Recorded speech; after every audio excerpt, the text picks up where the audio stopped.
이건 사람이 쓴 게 아니오. 조선팔도 최고의 명필이 손을 떨며 한 말이었습니다. 그 앞에는 낡은 빗자루 하나가 세워진 허름한 마당이 있었습니다. 비단 도포의 옥관자까지 내로라 하는 명필들이 그 마당 앞에 줄을 서 있었지요. 화려한 사랑방도 고급 벼루도 없었습니다. 그런데 그들이 무릎을 꿇은 곳은 바로 이 마당이었으니까요. 그 마당 한켠엔 작은 봉분이 하나 있었습니다. 저게 뭐냐고 아무도 묻지 않았지요. 그리고 빗자루를 든 사내가 천천히 걸어 나왔습니다. 허리는 굽었고 손은 거칠었으며 눈빛은 아무것도 바라지 않는 사람의 눈이었습니다. 사내가 마당에 빗자루를 긋기 시작했습니다. 그러자 가장 나이 든 명필이 손을 떨며 말했습니다. 지금까지 글을 써온 붓이 부끄럽소. 옆에 있던 명필이 낮게 받았지요. 조선 최고의 붓은 마당에 있었소. 아무도 말하지 않았습니다. 봄비만 내렸지요. 그러나 여러분, 이 이야기는 글씨에 관한 이야기가 아닙니다. 30년의 이야기이니까요.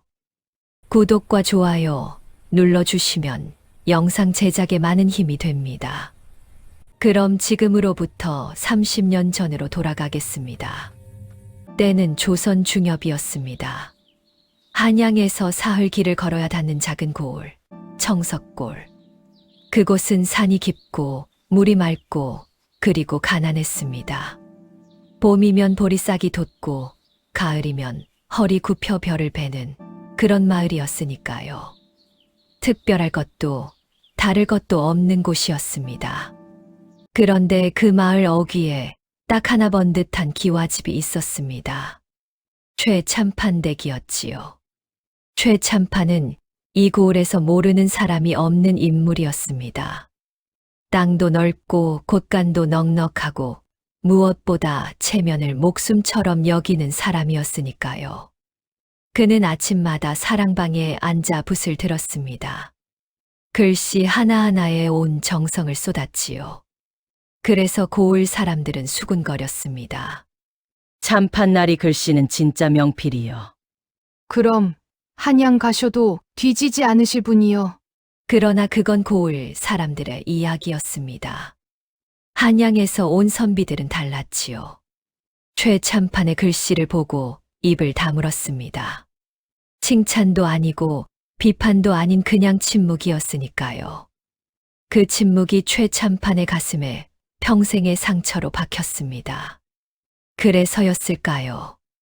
최참판에겐 아들이 하나 있었습니다. 최도련님, 이름은 최석이었지요. 어릴 때부터 총명하고 눈매가 서늘하며 무엇이든 빨리 배우는 아이였습니다. 그런데 최참판은 그 아들에게 유독 가혹했습니다. 글씨가 이게 뭐냐? 다시 써라. 또 다시 써라. 밥상 앞에서도 손님 앞에서도 심지어 제삿날에도 최참판은 아들의 붓글씨를 낮췄습니다. 고을 사람들은 몰랐지요. 최참판이 왜 그러는지. 그러나 최석은 알았습니다. 아버지는 나를 통해 이루려는 것이 있다고. 그리고 그 무게가 최석의 어깨를 평생 짓눌렀습니다. 그 기와집 마당 한켠에 작은 행랑채가 하나 있었습니다. 거기서 돌쇠가 살았지요. 나이는 40 중반. 키는 크지 않았고 어깨는 넓었으며 손은 사람의 손이라기엔 너무 거칠었습니다. 굳은 살이 굳은 살 위에 쌓여 손금조차 보이지 않을 정도였으니까요. 그러나 그 손으로 빗자루를 잡으면 이상하게도 마당이 숨을 죽였습니다. 쓱, 쓱, 쓱. 일정한 간격. 일정한 힘. 새벽 4시 동이 트기 전부터 돌쇠의 빗자루 소리가 청석골 최참판댁 마당을 가로질렀습니다. 30년째 단 하루도 빠짐없이였지요. 마을 사람들은 그를 바보라 불렀습니다. 저 돌쇠는 마당 쓰는 것 말곤 아무것도 못 쳐. 그러게 밥값은 하남? 뭘 마당이나 쓸지. 돌쇠는 그 소리를 모두 들었습니다. 그러나 대꾸하지 않았습니다. 그냥 빗자루만 들었습니다. 그래서 사람들은 더 쉽게 말했지요. 그런데 여러분, 한 가지 이상한 것이 있었습니다. 돌쇠가 마당을 쓸 때 그는 단 한 번도 같은 방향으로 쓸지 않았습니다. 어떤 날은 크게, 어떤 날은 작게, 어떤 날은 길게 획을 긋고 어떤 날은 짧게 점을 찍듯 쓸었지요. 마치 무언가를 쓰는 것처럼이었습니다. 하지만 아무도 몰랐습니다. 그가 마당에 무엇을 쓰고 있는지. 돌쇠는 원래 이 마을 사람이 아니었습니다. 30년 전 그는 이곳으로 끌려왔습니다. 끌려왔다는 표현이 맞겠지요. 제 발로 온 것이 아니었으니까요. 돌쇠의 아버지는 몰락한 양반이었습니다. 한때는 한양에서 벼슬도 했고 집도 있었고 이름도 있었지요. 그러나 당쟁의 바람이 불었습니다. 아버지가 속한 파가 밀렸고 집안이 하루아침에 무너졌으니까요. 전답은 팔렸고 노비는 흩어졌으며 아버지는 돌쇠가 10살 되던 해 겨울 차가운 방 안에서 눈을 감았습니다. 그래서 돌쇠는 서자가 되었습니다. 양반의 피가 흘렀지만 아무도 인정하지 않는 피. 어머니는 관비 출신이었고 그러니 돌쇠는 태어나는 순간부터 아무것도 아닌 사람이었습니다. 아버지가 죽고 집안이 무너진 그해 겨울 10살 돌쇠는 어머니의 손을 잡고 청석골로 흘러들었습니다. 최참판 댁에서 일손을 구한다는 소문을 듣고서였지요. 어머니는 부엌일을 맡았고 돌쇠는 마당을 맡았습니다. 그날부터였습니다. 빗자루를 잡은 것이. 어머니는 말이 없는 사람이었습니다. 최참판댁 부엌에서 밥을 짓고 빨래를 하고 장을 담갔지요. 웃음도 많지 않았습니다. 그러나 돌쇠가 마당을 쓸고 들어오면 꼭 한 가지를 했습니다. 돌쇠의 손을 펴보는 것이었지요. 굳은 살이 박힌 손을 말없이 들여다보다가 그리고는 꼭 같은 말을 했습니다. 돌쇠야, 넌 원래 글을 배웠어야 할 아이였어. 돌쇠는 그 말이 싫었습니다. 어릴 때는 그랬습니다. 글을 배워서 뭐 하냐고, 어차피 서자인데 뭐가 달라지냐고 속으로 삐쳤습니다. 그러나 어머니는 매번 같은 말을 했지요. 글씨는 사람의 마음을 담는 그릇이야. 그 그릇은 누가 빼앗아 가지 못해. 돌쇠는 그 말의 뜻을 몰랐습니다. 그때는 어머니가 아프기 시작한 건 돌쇠가 25 되던 해 가을이었습니다. 처음엔 기침이었지요.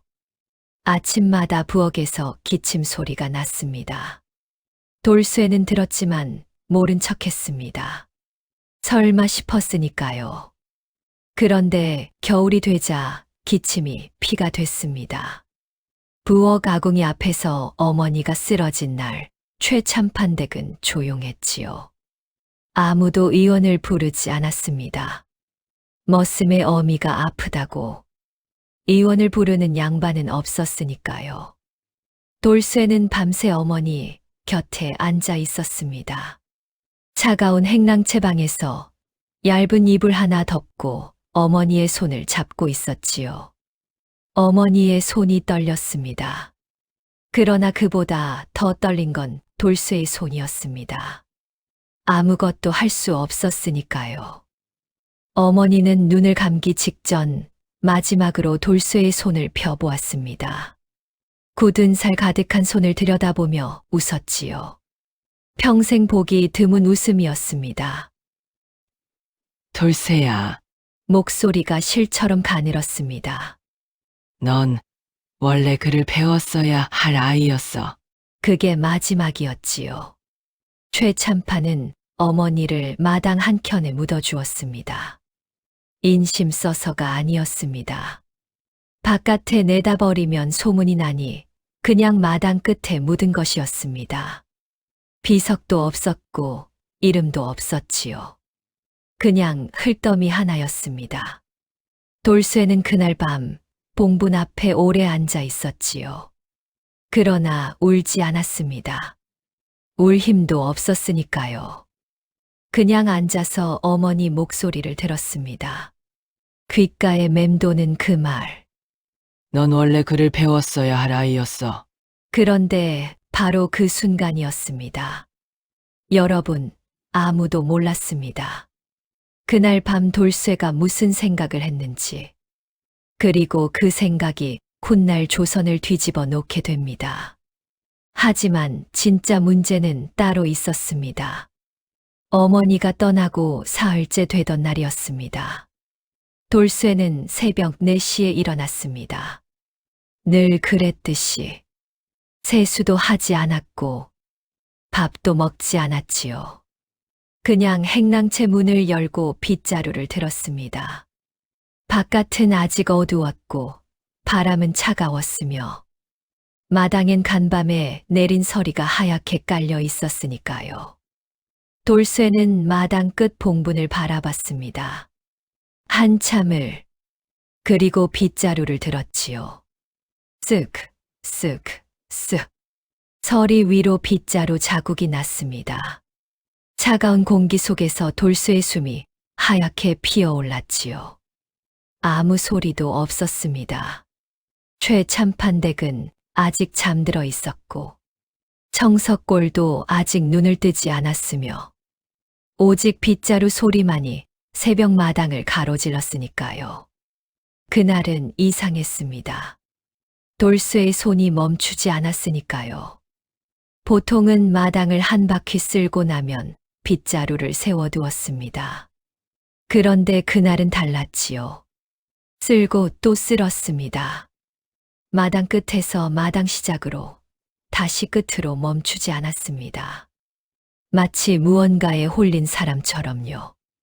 그러다 돌쇠의 발이 봉분 앞에 멈췄지요. 빗자루를 내려다봤습니다. 손이 떨렸습니다.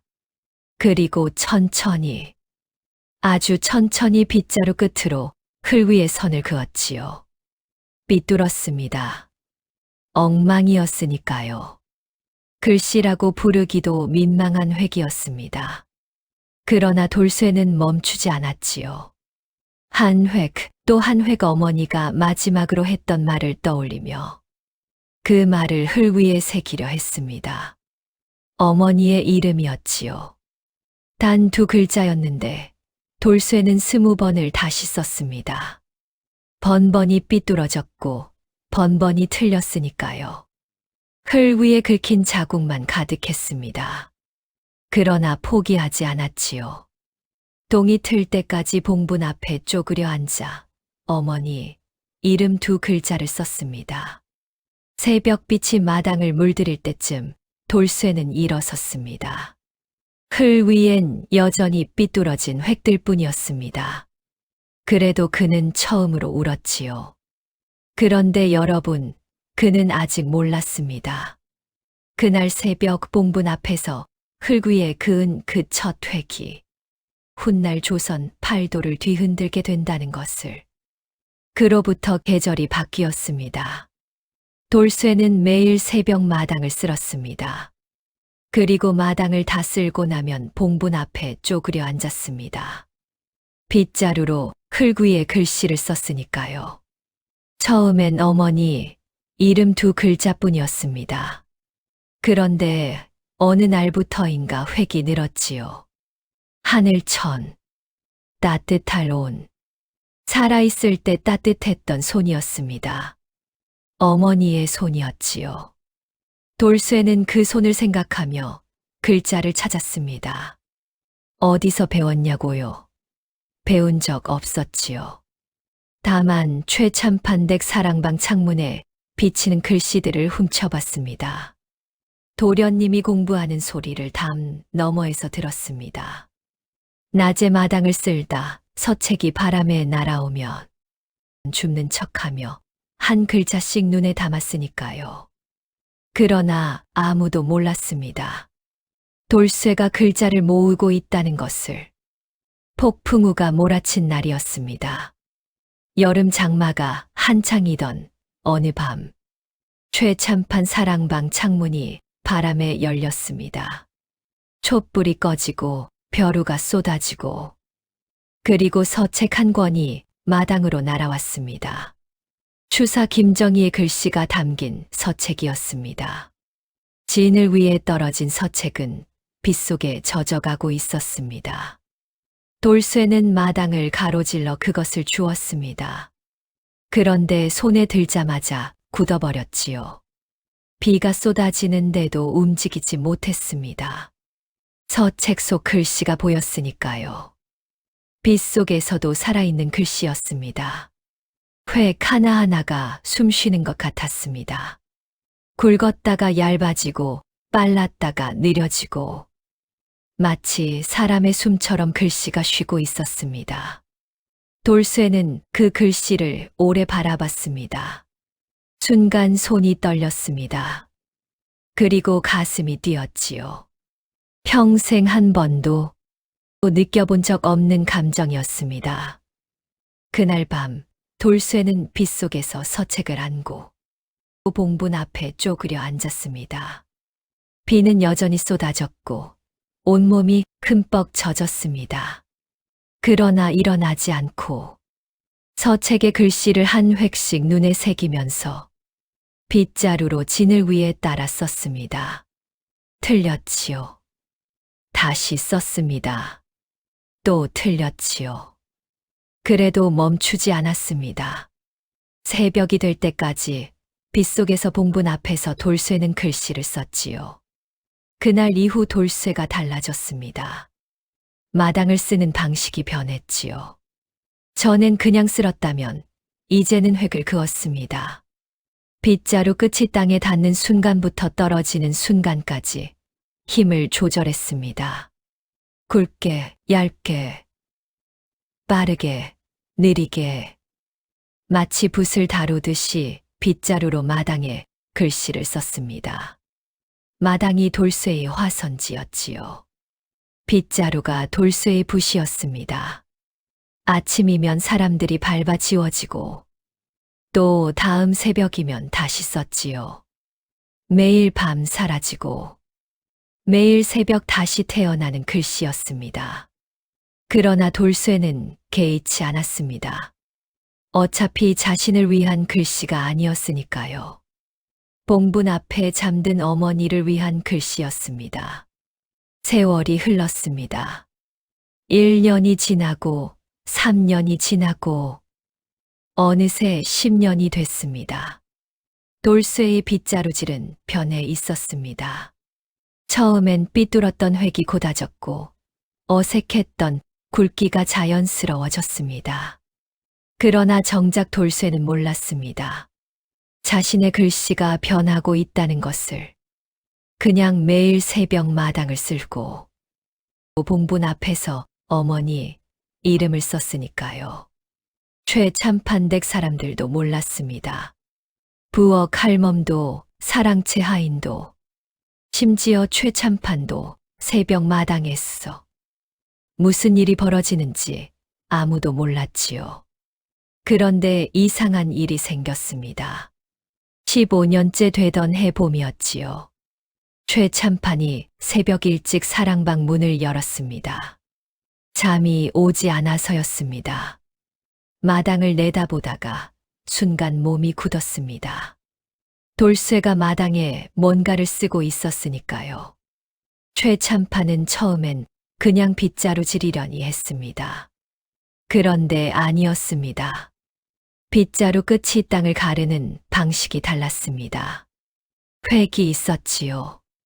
멈춤이 있었고 꺾임이 있었으며 힘의 변화가 있었습니다. 최참판은 사랑방 문 뒤에서 오래 바라봤지요. 그리고 문을 닫았습니다. 아무 말도 하지 않았습니다. 그러나 그날 이후 최참판의 눈빛이 달라졌습니다. 돌쇠를 볼 때마다 뭔가를 재는 눈빛이었습니다. 돌쇠는 몰랐습니다. 그 눈빛이 무엇을 의미하는지.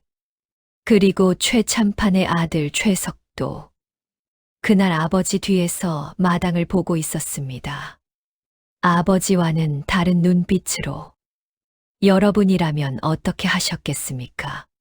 평생 아무것도 아닌 사람으로 살아온 사람이 자신도 모르는 사이 무언가가 되어가고 있다면 그것을 알아챈 사람이 자신이 아니라 가장 두려워해야 할 사람이라면 돌쇠는 몰랐습니다. 새벽마다 봉분 앞에서 어머니 이름을 쓰는 그 손이 이미 조선 어느 명필의 손과도 다른 손이 되어가고 있다는 것을. 그저 매일 새벽 마당을 쓸었을 뿐이었으니까요. 30년째 단 하루도 빠짐없이. 하지만 진짜 문제는 따로 있었습니다. 봄이 가고 여름이 왔습니다. 여름이 가고 가을이 왔지요. 가을이 지나 겨울이 오고 또 봄이 왔습니다. 그렇게 계절이 쌓였으니까요. 하나씩, 하나씩. 돌쇠의 등이 굽는 만큼 빗자루 끝은 더 정확해졌고, 손이 거칠어지는 만큼 획은 더 깊어졌습니다. 그러나 아무도 몰랐습니다. 최참판댁 마당을 쓰는 머슴이 매일 새벽 공분 앞에서 무엇을 하는지. 20년째 되던 해 겨울이었습니다. 그날도 돌쇠는 새벽 4시에 일어났지요.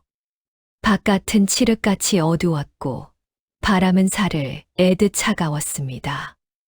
마당엔 간밤에 내린 눈이 소복이 쌓여 있었으니까요. 하얗고 고요하고 아름다웠지요. 돌쇠는 잠시 멈췄습니다. 눈 쌓인 마당을 바라봤지요. 그리고 빗자루를 들었습니다. 눈 위에 획 하나를 그었습니다. 처음엔 천천히, 그 다음엔 빠르게, 굵었다가 얇아지고, 멈췄다가 다시 이어지고, 빗자루 끝이 눈 위를 가르는 소리가 새벽 공기를 갈랐습니다. 돌쇠의 숨이 하얗게 피어올랐지요. 손이 시렸습니다. 그리고 발이 얼었습니다. 그러나 멈추지 않았습니다. 똥이 틀 무렵이 돼서야 돌쇠는 빗자루를 내려놓았지요. 눈 위엔 글씨가 가득했습니다. 그런데 바로 그 순간이었지요. 등 뒤에서 발소리가 들렸습니다. 최석이었지요. 최참판의 아들, 이제 30이 된 최석. 그는 새벽 일찍 사랑방을 나서다 마당에서 굳어버렸습니다. 눈 위에 가득한 글씨를 보고서였지요. 가까이 다가갔습니다. 쪼그려 앉아 들여다봤지요. 손이 떨렸습니다. 최석은 어릴 때부터 글씨를 봐왔습니다. 아버지한테 매일 글씨를 배웠고 한양에서 온 선비들의 글씨도 봤습니다. 그런데 눈 위에 새겨진 이 글씨는 달라 보였습니다. 획 하나하나에 힘이 있었고 멈춤 하나하나에 숨이 있었습니다. 마치 살아있는 글씨처럼 보였습니다. 최석은 천천히 고개를 들어 돌쇠와 눈이 마주쳤습니다. 돌쇠는 아무 말도 하지 않았습니다. 그냥 빗자루를 들고 눈 위에 글씨를 쓸어버렸습니다. 아무 일도 없었다는 듯이 최석은 그 모습을 오래 바라봤습니다. 그리고 돌아섰습니다. 그런데 아무 말도 하지 않았지요. 그러나 여러분, 그는 아직 몰랐습니다. 최석이 돌아서며 품은 그 생각이 훗날 모든 것을 바꾸게 된다는 것을. 그로부터 사흘 뒤였습니다. 최석이 돌쇠를 불렀지요. 사랑방이 아니었습니다. 행랑채 뒤 아무도 없는 곳이었습니다. 최석은 주위를 둘러보고 낮은 목소리로 말했습니다. 내가 쓴 거 맞지? 돌쇠는 대답하지 않았지요. 무서워하지 마라. 그래도 대답하지 않았습니다. 최석이 한 발 가까이 다가섰습니다. 나한테만 써줘라. 돌쇠의 눈이 가늘어졌습니다. 최석의 눈빛을 읽었지요. 그 눈빛 안에 뭐가 있는지 단번에 알 수 있었습니다. 그건 바로 탐욕이었지요. 그러나 그 탐욕 안에 다른 것도 있었습니다. 평생 아버지한테 눌려 살아온 사람의 한이었지요. 돌쇠는 그걸 알았습니다. 자신도 평생 눌려 살아왔으니까요. 돌쇠는 아무 말도 하지 않았습니다. 그냥 돌아섰습니다. 최석은 잡지 않았지요. 그러나 그날 이후 뭔가가 달라졌습니다. 어느덧 봄이 찾아왔습니다. 최석이 한양에 다녀왔습니다. 며칠 만에 돌아온 최석의 손에 고급 서책 몇 권이 들려 있었지요. 그는 사랑방에 틀어박혀 며칠을 나오지 않았습니다. 밥도 겨우 먹고 잠도 거의 안 잤지요. 그리고 보름쯤 지났을 때였습니다. 청석골의 소문이 퍼지기 시작했습니다. 최도련님 글씨가 예사롭지 않다더라. 한양 선비한테 보여줬더니 감탄했다고? 역시 최참판 핏줄이여. 마을 사람들이 수군거렸습니다. 최참판은 흐뭇해했지요. 평생 한양 선비들한테 무시당했던 서름이 아들을 통해 풀리는 것 같았으니까요. 그런데 돌쇠는 알았습니다. 다 틀렸다는 것을요. 소문 속 글씨가 어디서 나온 건지 돌쇠는 알았습니다. 그러나 아무 말도 하지 않았지요. 그저 빗자루만 들었습니다. 여느 때와 다름없이 새벽마다 마당을 쓸었고 봉분 앞에서 글씨를 썼지요. 괜찮소. 돌쇠는 속으로 말했습니다. 어차피 내 것이 아니었소. 그런데 그해 여름 일이 터졌습니다. 한양에서 선비 둘이 청석골을 찾아왔습니다. 최석의 글씨를 직접 확인하러 온 것이었습니다. 그들은 사랑방에서 최석과 마주 앉았지요. 차를 마시고 이야기를 나누고 그리고 청했습니다. 직접 한번 써보시겠습니까? 최석의 얼굴이 굳어갔습니다. 최석은 어쩔 수 없이 붓을 들었습니다. 벼루에 먹을 갈았지요. 화선지를 폈습니다. 그런데 붓이 멈춰 섰습니다. 선비들은 한참을 기다렸습니다. 최석의 손이 떨고 있었지요. 결국 붓을 내려놨습니다. 오늘은 몸이 좋지 않소. 선비들은 아무 말도 하지 않았습니다. 차를 한 모금 더 마시고 일어섰지요.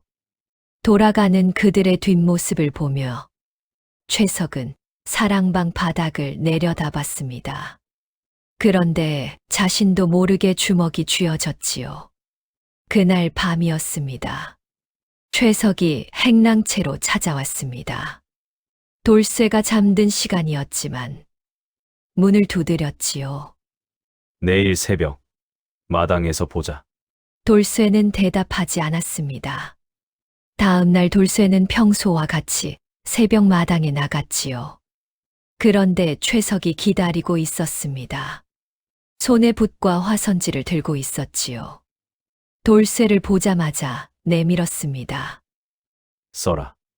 돌쇠는 바라봤습니다. 붓을, 화선지를 그리고 최석의 눈을. 써라. 제발. 처음으로 최석이 제발이라는 말을 했습니다. 돌쇠는 오래 서 있었습니다.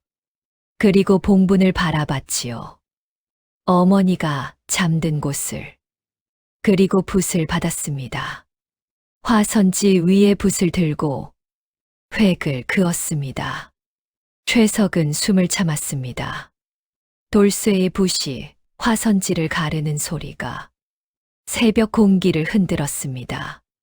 굵고 깊고 살아있는 소리였지요. 한 획, 두 획, 세 획. 글씨가 완성됐습니다. 최석은 화선지를 들었습니다. 손이 떨고 있었습니다. 자신도 모르게 눈이 젖어가고 있었지요. 이게 사람이 쓸 수 있는 글씨냐? 그는 속으로 말했습니다. 소리를 낼 수가 없었습니다. 그냥 오래 바라봤습니다. 돌쇠는 붓을 돌려줬지요. 그리고 다시 빗자루를 들었습니다. 아무 일도 없었다는 듯이. 그런데 여러분이라면 어떻게 하셨겠습니까? 붓 한 번 잡아본 적 없는 머슴이 빗자루로 30년을 갈고 닦은 손으로 화선지 위에 글씨를 쓴 것입니다. 배운 적도 없고 가르쳐 준 사람도 없었으니까요. 그저 새벽마다 봉분 앞에서 어머니를 그리워하며 마당에 글씨를 새겼을 뿐이었습니다. 그런데 그 글씨가 한양 선비들이 이 붓을 놓게 만드는 글씨가 됐지요. 고난은 사람을 부수기도 하지만 어떤 사람은 고난 속에서 단단해지는 법이니까요. 돌쇠가 그랬습니다. 그러나 그 선택이 모든 것을 바꾸게 됩니다. 소문은 빨랐습니다. 청석골에서 시작된 소문이 인근 고을로 번졌고 인근 고을에서 한양으로 번졌습니다. 최석의 글씨가 예사롭지 않다는 소문이었지요. 직접 보지 않고도 사람들은 말했습니다. 보지 않았으니까 더 크게 말할 수 있었습니다. 추사에 버금간다더라. 아니, 넘어선다더라. 조선에 명필이 났다더라. 최참판은 흐뭇했습니다. 평생에 한이 풀리는 것 같았지요. 아들을 통해서라도 한양 선비들한테 인정받고 싶었으니까요. 그는 아들의 어깨를 두드렸습니다. 처음 있는 일이었습니다. 잘했다. 최석은 웃었습니다. 그러나 그 웃음 뒤에서 무언가가 썩어가고 있었지요. 그해 가을이었습니다. 한양에서 편지 한 통이 도착했습니다. 발신인은 당대 최고의 서예가로 불리는 백하 선생이었습니다. 편지 내용은 짧았지요. 한 번 뵙고 싶소. 최석의 손이 떨렸습니다. 백하 선생은 아무나 만나는 사람이 아니었습니다. 조선 팔도에서 붓 좀 잡는다는 사람들이 줄을 서도 만나주지 않는 사람이었으니까요. 그런 사람이 먼저 편지를 보내온 것이었습니다. 최석은 그날 밤 행랑채로 발길을 돌렸습니다. 그러나 돌쇠는 자고 있었습니다. 일어나라. 돌쇠가 눈을 떴지요. 최석의 얼굴이 창백했습니다. 손에 편지를 들고 있었습니다.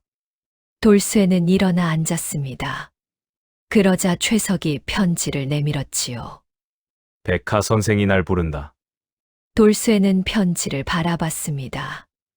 읽지 않았습니다. 읽을 필요가 없었으니까요. 가지 마십시오. 최석이 굳었습니다. 뭐라고? 가시면 안 됩니다. 최석의 눈이 가늘어졌지요. 왜? 돌쇠는 대답하지 않았습니다. 그냥 최석을 바라봤지요. 그 눈빛이 말했습니다. 도련님은 쓰지 못하시잖습니까? 최석은 편지를 거뒀습니다. 돌아서려다 멈췄지요. 내가 대신 써줄 수 없냐? 돌쇠는 눈을 감았습니다. 백하 선생 앞에서 쓰라는 말씀이십니까? 그래. 긴 침묵이었습니다. 바람이 행랑채 문을 흔들고 촛불은 흔들렸습니다. 돌쇠는 오래 눈을 감고 있었습니다. 봉분이 떠올랐기 때문입니다. 그리고 어머니가 떠올랐지요. 못합니다. 최석이 나갔습니다. 그리고 문이 닫혔지요. 돌쇠는 어둠 속에 오래 앉아 있었습니다. 그런데 사흘 뒤였습니다. 최석이 다시 행랑채로 왔습니다. 이번엔 혼자가 아니었지요. 최참판이 함께였습니다. 돌쇠는 일어섰습니다. 최참판이 방 안을 둘러봤습니다. 낡은 이불, 깨진 요강, 구석에 세워진 빗자루들. 그는 아무 말도 하지 않았지요. 그냥 돌쇠를 바라봤습니다. 내가 글씨를 쓴다더냐? 돌쇠는 대답하지 않았습니다. 대답해라. 마당을 쓸었습니다. 최참판의 눈이 가늘어졌습니다. 백하 선생 앞에 가서 써라. 저는 머슴입니다. 알고 있다. 머슴이 명필 앞에 설 수는 없습니다. 최참판이 한 발 다가섰지요. 목소리가 낮아졌습니다. 네, 어미 묻힌 자리 내 땅이다. 돌쇠의 눈이 흔들렸습니다. 내가 마음먹으면 언제든 파낼 수 있어. 그 순간 방 안이 얼어붙었습니다. 돌쇠는 움직이지 않았습니다. 숨을 참았지만 주먹이 쥐어졌지요. 손톱이 손바닥을 파고들었습니다. 최참판이 돌아서며 한마디 던졌습니다. 생각해봐라. 그리고 문이 닫혔습니다. 돌쇠는 그 자리에 한참을 서 있었습니다. 그냥 서 있었습니다. 발이 붙은 것 같았고, 다리가 떨렸습니다. 그러나 쓰러지지 않았습니다. 그날 밤 봉분 앞에 쪼그려 앉았습니다. 아무 말도 하지 않았지요. 그냥 흙을 만졌습니다. 그냥 차갑고 딱딱한 흙이었지요. 손 아래 어머니가 있었습니다. 어머니는 30년 전 이 마당으로 함께 걸어온 사람이었습니다. 어머니, 소리 내지 않았습니다. 입술만 움직였지요. 어떻게 해야 하오? 바람이 불었습니다. 봉분 위 풀잎이 흔들렸지만 대답은 없었습니다. 다음 날 새벽이었습니다. 돌쇠는 일어나 세수를 하고 빗자루를 들었습니다. 어제와 똑같이 마당을 쓸었습니다. 그러다 봉분 앞에 섰습니다. 그리고 빗자루를 꺾었지요. 소리가 났습니다. 짧고 날카로운 소리였지요. 30년 만에 처음이었습니다. 돌쇠는 부러진 빗자루를 내려다봤습니다. 손이 떨고 있었습니다. 그리고 눈이 타올랐지요. 평생 참아온 것들이 한꺼번에 올라오는 것 같았으니까요. 봉분 앞에 엎드렸습니다. 돌쇠의 이마가 차가운 흙에 닿았습니다. 어머니, 나는 어떻게 해야 하오? 이번엔 소리내어 말을 했습니다. 30년을 버텼소. 30년을 이 마당에서 버텼는데 목이 메었습니다. 어머니 곁에 있고 싶어서였소. 그게 전부였소. 바람이 불고 있었습니다. 봉분 위 풀잎이 흔들렸습니다. 돌쇠는 오래 엎드려 있었지요. 그리고 천천히 일어섰습니다. 눈물을 닦았습니다. 그리고 새 빗자루를 가져와 마당을 쓸기 시작했습니다. 그러나 여러분, 돌쇠가 다시 빗자루를 든 건 최참판이 무서워서가 아니었습니다. 어머니의 흘 위에서 답을 얻었으니까요. 그 답이 무엇인지는 아직 아무도 몰랐습니다. 한양 가는 날이 정해졌지요. 최석은 들떠 있었고 최참판은 단단해져 있었습니다. 덕분에 하인들은 바빠졌습니다. 청석골 전체가 술렁였지요. 그런데 돌쇠는 조용했습니다. 돌쇠는 짐을 쌌지요. 고작 낡은 보따리 하나였습니다. 옷 2벌, 집신 한 켤레 그게 전부였으니까요. 그리고 보따리 맨 밑에 아무도 모르게 뭔가를 넣었습니다. 그게 무엇인지는 아무도 보지 못했지요. 떠나는 날 새벽이었습니다. 돌쇠는 봉분 앞에 다시 섰습니다. 그리고 마지막으로 마당을 쓸었습니다. 평소보다 천천히, 평소보다 꼼꼼하게 구석구석 빗자루를 밀었지요. 그리고 봉분 앞에 쪼그려 앉았습니다. 한참을 쳐다본 돌쇠가 봉문을 향해 말했습니다. 다녀오겠소. 짧았습니다. 그게 전부였지요. 돌쇠는 일어섰습니다. 보따리를 들고 최참판댁 대문을 나섰습니다.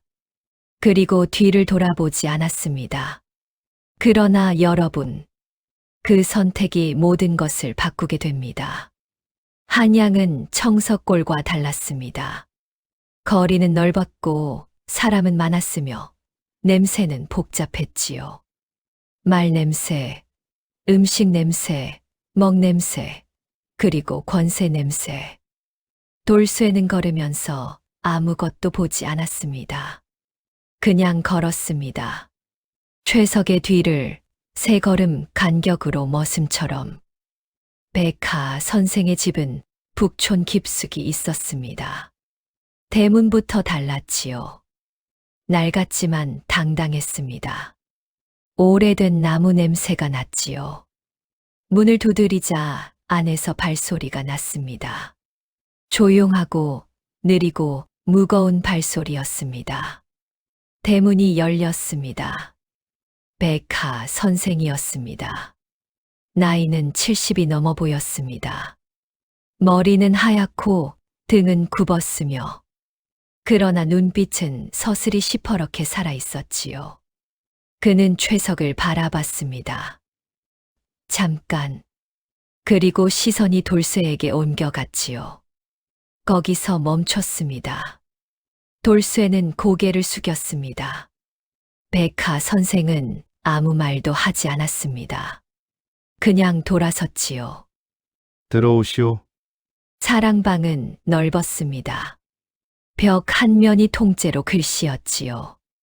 크고 작은 글씨들이 빼곡했습니다. 묵향이 진했습니다. 돌쇠는 문 앞에 서서 그 글씨들을 바라봤습니다. 손이 떨렸습니다. 그러나 최석은 눈치채지 못했습니다. 이미 백하 선생 앞에 앉아 인사를 건네고 있었지요. 목소리가 들떠 있었습니다. 백하 선생은 듣고만 있었습니다. 고개를 끄덕이고 차를 따랐지요. 그리고 말했습니다. 써보시오. 최석의 얼굴이 굳어졌습니다. 여기서 말씀이십니까? 그렇소. 최석이 웃었습니다. 천천히 웃었지요. 붓을 들고 벼루에 먹을 갈았습니다. 다음 화선지를 폈습니다. 그리고 멈췄지요. 방 안이 조용했습니다. 백하 선생은 차를 마시고 있었습니다. 서두르지 않았습니다. 기다렸지요. 그런데 그 기다림이 최석의 손을 더 무겁게 만들었습니다. 일 가기 지날 쯤 최석의 이마에 땀이 맺혔습니다. 결국 붓이 화선지에 닿았지요. 획을 그었습니다. 백하 선생이 고개를 숙여 글씨를 들여다봤습니다. 아무 말도 하지 않았지요. 그냥 오래 바라봤습니다. 그리고 찻잔을 내려놓았지요. 이 글씨 당신 것이 아니오. 방 안이 얼어붙었습니다. 최석이 굳었지요. 무슨 말씀이십니까? 획이 죽었소. 백하 선생의 목소리는 조용했습니다. 그러나 단단했습니다. 살아있는 글씨를 흉내낸 사람의 획이오. 30년을 몸으로 쓴 사람의 획과 눈으로 베낀 사람의 획은 다르오. 최석이 일어섰지요. 노인장, 지금 무슨? 그 사람이 여기 있소. 백하 선생의 눈이 돌쇠를 향했지요. 방 안이 다시 얼어붙었습니다. 돌쇠는 움직이지 않았습니다. 문 앞에 서 있었지요. 고개를 숙이고 있었습니다. 그러나 귀는 열려 있었지요. 다 들렸습니다. 최석이 돌쇠를 바라봤지요. 눈빛이 떨렸습니다. 저 자는 그냥 머슴이요. 마당이나 쓰는. 머슴이 마당을 어떻게 쓰는지 내가 보았소. 백하 선생이 일어섰습니다. 천천히 돌쇠에게 걸어왔습니다. 돌쇠 앞에 섰지요. 고개를 들라는 말은 하지 않았습니다. 그냥 손을 내밀었습니다. 손을 보여주시오. 돌쇠는 잠시 멈췄습니다. 그리고 손을 내밀었지요. 백하 선생이 돌쇠의 손을 들여다봤습니다. 굳은 살이 굳은 살 위에 쌓인 손이었지요. 손금조차 보이지 않는 손이었습니다. 백하 선생의 눈빛이 아주 잠깐 흔들렸지요. 아주 잠깐이었습니다. 그러나 돌쇠는 봤습니다. 앉으시오. 돌쇠가 고개를 들었습니다. 백하 선생이 화선지를 폈지요. 그리고 새 붓을 꺼냈습니다. 벼루의 먹을 갈고 돌쇠 앞에 밀었습니다. 써보시오. 최석이 소리쳤습니다. 저 자는 머슴이요. 글을 배운 적도 없는. 조용히 하시오. 백하 선생의 목소리가 낮아졌습니다. 방 안이 굳었지요. 돌쇠는 붓을 바라봤습니다. 오래 바라봤지요. 그때 보따리 속에 넣은 것이 떠올랐습니다. 아무도 몰랐습니다. 청석골을 떠나던 날 새벽. 봉분 앞에서 마지막으로 집어넣은 것이었으니까요. 흙이었습니다. 봉분의 흙이었지요. 어머니가 잠든 자리에 흙 한 줌. 그게 보따리 맨 밑에 있었습니다. 돌쇠는 그걸 알았지요. 그 흙이 여기까지 따라왔다는 것을. 돌쇠는 붓을 들었습니다. 손이 떨리지 않았지요. 처음이었습니다. 평생 처음으로 손이 떨리지 않았으니까요. 붓이 화선지에 닿았습니다.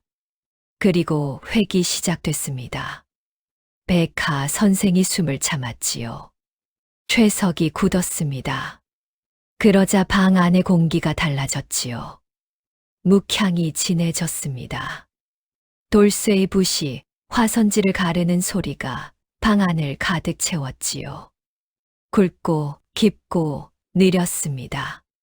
그러나 살아있었습니다. 한 획, 두 획, 세 획 멈추지 않았습니다. 백하 선생의 눈이 젖어 있었습니다. 그러나 소리내지 않았습니다. 그냥 바라봤지요. 붓이 마지막 획을 그었습니다. 방 안이 조용했지요. 아무도 말하지 않았습니다. 그때 백하 선생이 천천히 무릎을 꿇었습니다. 최석이 벌떡 일어섰습니다. 노인장! 백하 선생은 대답하지 않았습니다. 그냥 화선지만 바라봤습니다. 눈물이 흘렀지만 닦지 않았습니다. 30년이요? 돌쇠는 대답하지 않았지요. 마당에서? 돌쇠는 고개를 끄덕였습니다. 백하 선생이 눈을 감았지요. 나는 60년을 붓을 잡았소. 조용했습니다. 그런데 이 획 하나를 아직 못 썼소. 최석이 굳었지요. 다리에 힘이 풀렸습니다. 천천히 주저앉았습니다. 그리고 화선지를 바라봤습니다. 돌쇠의 글씨를 바라봤지요. 평생 갖고 싶었던 것이었습니다. 그러나 평생 가질 수 없었던 것이었지요. 눈물이 났습니다. 그런데 이상했습니다. 슬픔이 아니었습니다. 부끄러움이었지요. 그때였습니다. 백하 선생이 돌쇠를 바라봤습니다. 무엇을 쓰셨소? 돌쇠는 잠시 멈췄습니다. 그리고 처음으로 말했습니다. 어머니, 이름입니다. 방 안이 조용했습니다. 백하 선생이 화선지를 들었지요. 글씨를 들여다봤습니다. 순옥. 두 글자였습니다. 어머니가 어디 계시오? 돌쇠의 눈이 흔들렸지요. 청석골 최참판댁 마당에 묻혀 계십니다.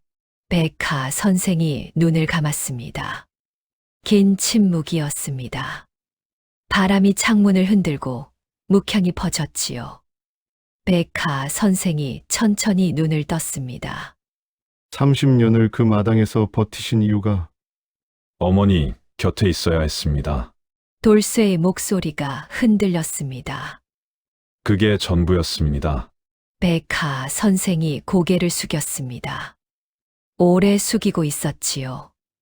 그리고 돌아섰습니다. 벼루로 걸어가 먹을 갈았습니다. 새 화선지를 펴고 붓을 들었습니다.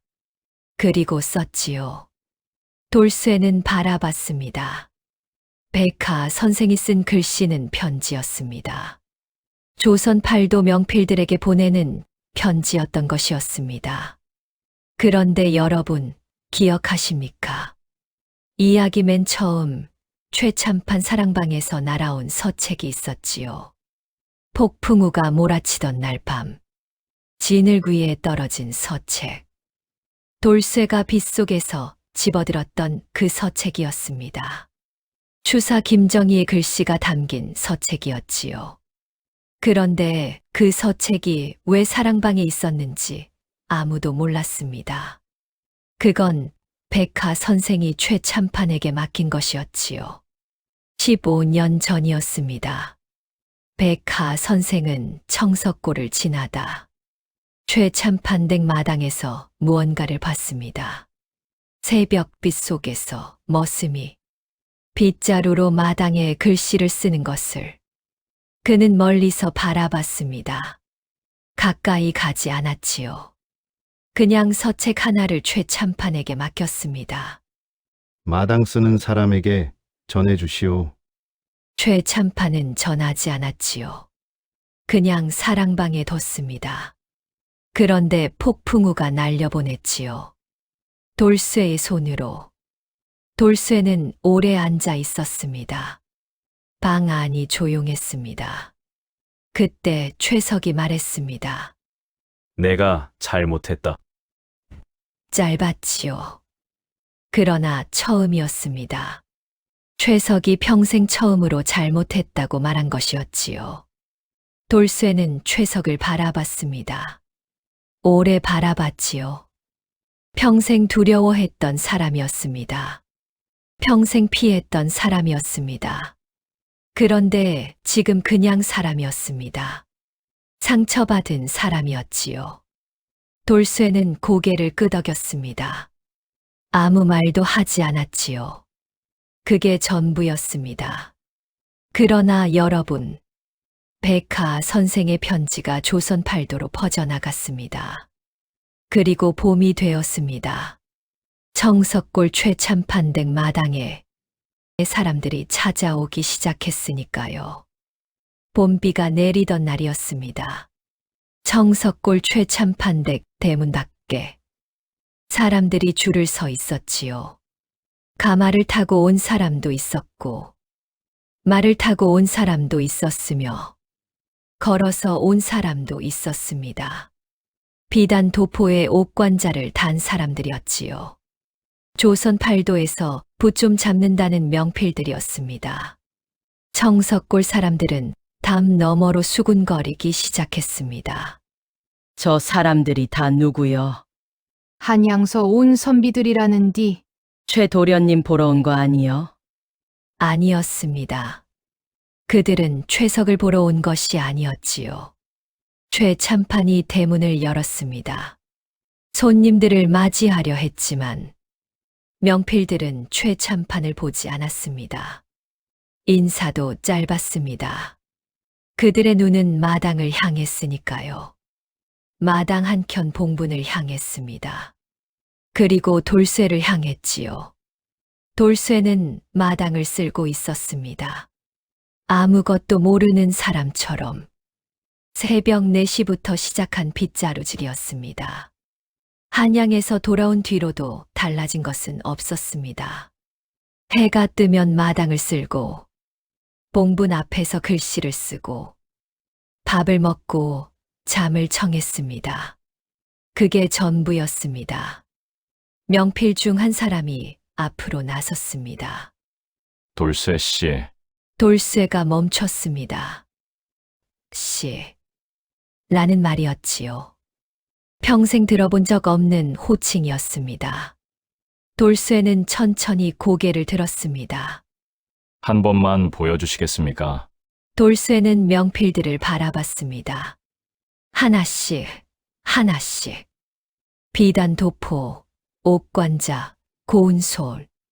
평생 자신이 닿을 수 없는 세계의 사람들이었지요. 그런데 그들이 자신 앞에 서 있었습니다. 돌쇠는 빗자루를 내려다봤지요. 오래 내려다봤습니다. 그리고 천천히 마당 한가운데로 걸어가기 시작했습니다. 돌쇠가 빗자루를 들었습니다. 명필들은 숨을 참고 있었습니다. 최참판이 굳었습니다. 최석은 마루 끝에 서서 바라봤지요. 청석골 사람들이 담 위로 고개를 내밀었습니다. 봄비가 가늘게 내리고 있었습니다. 그리고 마당이 촉촉이 젖었습니다. 돌쇠의 빗자루가 땅에 닿았지요. 첫 획이었습니다. 굵었습니다. 깊었습니다. 천천히 그러나 멈추지 않았지요. 빗자루 끝이 젖은 흙을 가르는 소리가 마당을 채웠습니다. 봄비 소리가 멀어지는 것 같았습니다. 돌쇠는 멈추지 않았습니다. 그러나 아무도 듣지 못했지요. 오직 빗자루 소리만 들렸으니까요. 명필 중 가장 나이 든 사람이 입을 막았습니다. 그 명필은 자신도 모르게 손을 떨고 있었습니다. 두 번째 획이었습니다. 세 번째 획이었지요. 돌쇠의 손이 빨라졌습니다. 굵었다가 얇아지고 멈췄다가 다시 이어졌지요. 마치 살아있는 것처럼 획이 숨을 쉬었습니다. 명필 하나가 무릎을 꿇었지요. 소리 없이였습니다. 그러자 옆 사람도 무릎을 꿇었습니다. 그리고 또 한 사람, 그리고 또 한 사람, 하나씩, 하나씩. 조선 팔도 명필들이 봄비 내리는 마당에 무릎을 꿇었습니다. 최참판이 바라봤습니다. 믿을 수 없는 눈으로. 최석은 마루 끝에서 고개를 숙였습니다. 천천히, 아주 천천히 눈을 감았지요. 돌쇠가 빗자루를 멈췄습니다. 마당 한가운데 글씨가 가득했습니다. 봄비가 내렸습니다. 빗방울이 글씨 위에 떨어졌지요. 그러나 획은 지워지지 않았습니다. 젖은 흙 위에 깊이 새겨진 획이었으니까요. 명필 중 한 사람이 물었습니다. 무엇을 쓰셨습니까? 돌쇠는 대답하지 않았습니다. 빗자루를 들고 천천히 봉분 앞으로 걸어갔습니다. 명필들이 바라봤지요. 돌쇠가 봉분 앞에 쪼그려 앉았습니다. 천천히 빗자루를 내려놓고 손으로 흙을 만지기 시작했습니다. 차가웠습니다. 촉촉했습니다. 봄비가 적셔놓은 흙이었으니까요. 그리고 손가락으로 천천히 써 내려갔습니다. 획 하나, 획 둘, 순, 오. 명필들이 다가왔습니다. 봉분 앞에 새겨지는 두 글자를 쳐다봤습니다. 그러나 아무도 말하는 사람이 없었습니다. 봄비만 내렸지요. 순옥. 돌쇠는 오래 그 이름을 바라봤습니다. 30년이었지요. 그 이름 두 글자를 제대로 쓰기 위해 30년을 썼습니다. 새벽마다 마당에서, 봉분 앞에서, 빛 속에서, 눈 속에서 썼지요. 그런데 지금 처음으로 제대로 썼습니다. 흙 위에, 어머니 곁에, 명필 중 가장 나이 든 사람이 말했습니다. 목소리가 떨렸습니다. 30년을 이 마당에서 쓰셨습니까? 돌쇠는 대답하지 않았습니다. 그냥 봉분을 바라봤지요. 붓도 없이, 벼루도 없이 마당이 있었습니다. 돌쇠가 말했지요. 짧았습니다. 어머니가 계셨습니다. 그게 전부였으니까요. 명필이 고개를 숙였습니다. 오랫동안 숙이고 있었습니다. 봄비가 그의 도포를 적시고 있었습니다. 그러나 일어서지 않았지요. 다른 명필들도 고개를 숙였습니다. 하나씩, 하나씩. 그때 최참판이 걸어왔습니다. 그리고 마당 한가운데서 멈췄습니다.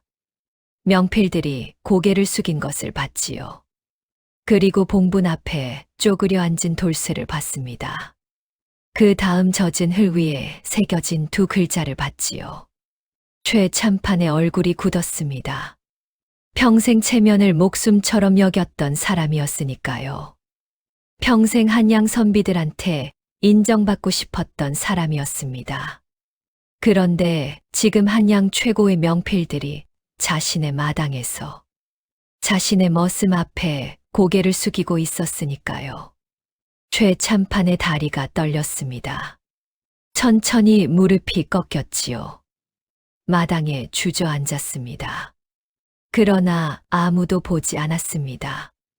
그리고 아무도 신경 쓰지 않았습니다.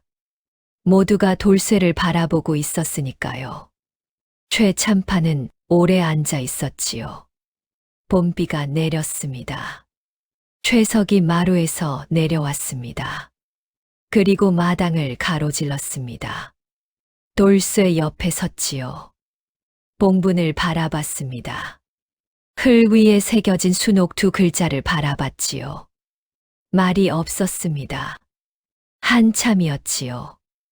어머님이 언제 가셨소? 25의 여였습니다. 최석이 눈을 감았습니다. 이름도 모르고 살았소. 돌쇠는 대답하지 않았습니다. 미안하오. 짧았습니다. 그러나 진심이었습니다. 돌쇠는 최석을 바라봤습니다. 그냥 오래 바라봤습니다. 최석은 평생 두려워했던 사람이었습니다.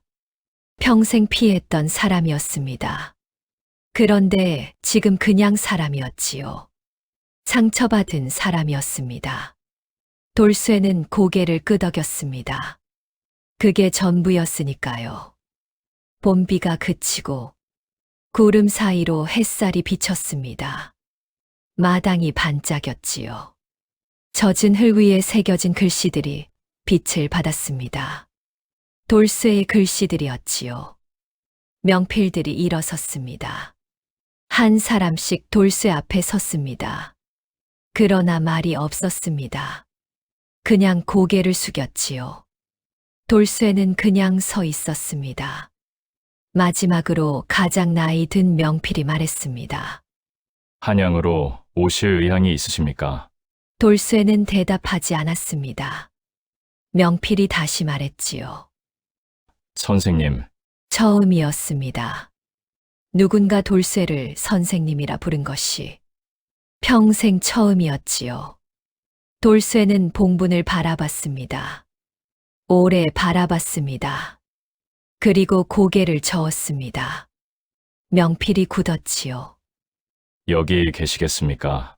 어머니가 여기 계십니다. 돌쇠가 말했습니다. 그게 전부였습니다. 명필은 더 말하지 않았습니다. 고개를 숙였지요.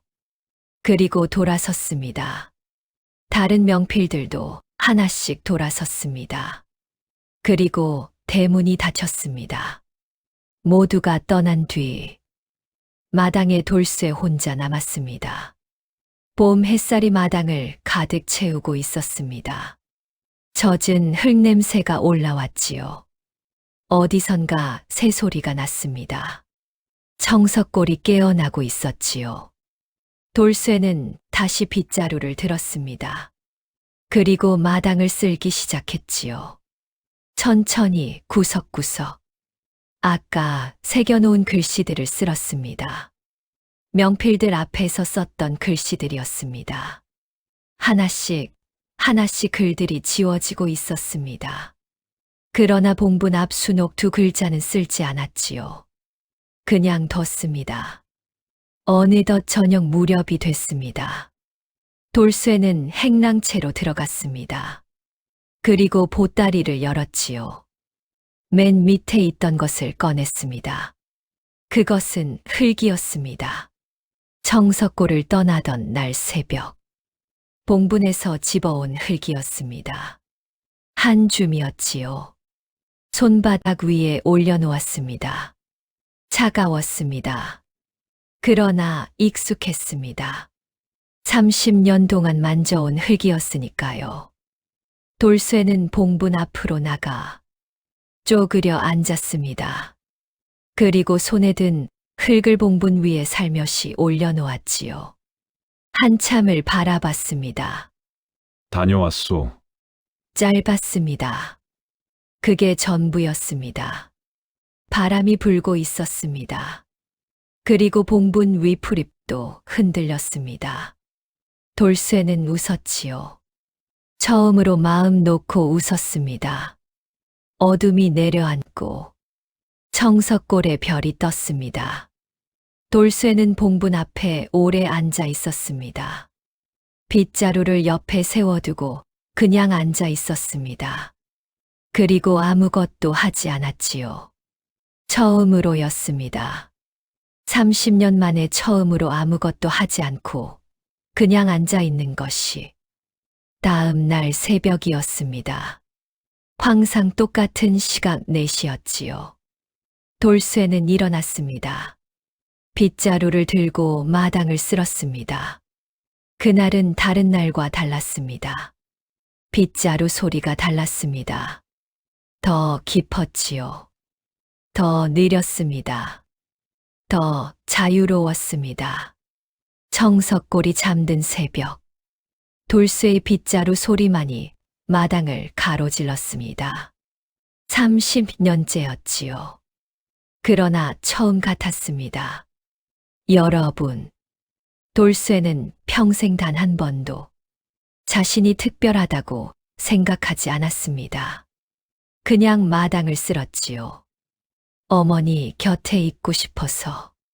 그 마음 하나로 30년을 버텼습니다. 그런데 그 30년이 조선을 뒤집었지요. 여러분께 한 가지만 여쭤보겠습니다. 지금 여러분의 마당은 무엇입니까? 매일 아무도 봐주지 않아도, 아무도 알아주지 않아도, 그래도 멈추지 못하는 것. 혹시 그런 것 하나쯤 가슴 안에 품고 계십니까? 돌쇠의 빗자루는 붓이었습니다.